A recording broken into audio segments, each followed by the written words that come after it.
Hello guys කොහොමද වැඩට යන ගමන් නැවතුණා පොඩි වැවක් ළඟ. මාරම ලස්සන වැවක් මේක.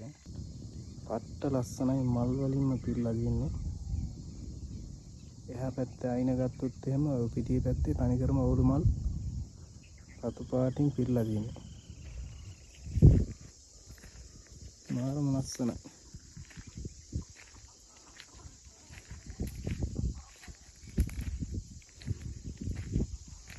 මේ හිමනයි හුළඟයි එක මාර සනීපයක් දැනෙනවා ඒකට. අන්න මේ දවස්වල වැටෙන අවුරස්නයත් එක්ක මේ වගේ තැනකට ආවම මාරම සනීපයක් දැනෙනවා. පට්ට නිදහස්.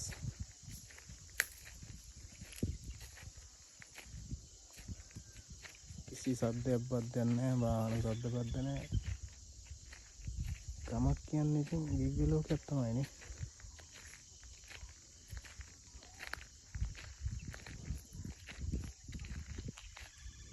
ඔන්න වැවට පැනවල නාගෙන සනීපෙට යන්න තියෙනවා නම් තවත් හොඳයි.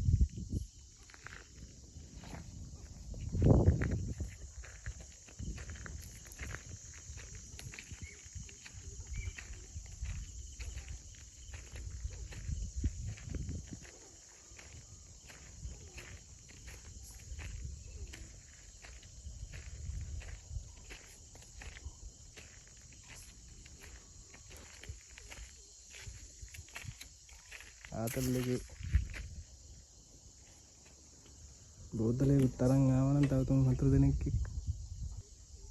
සින්දුවක් කියලා පන්න එකේ නාගෙන යන්න තිබ්බනේ.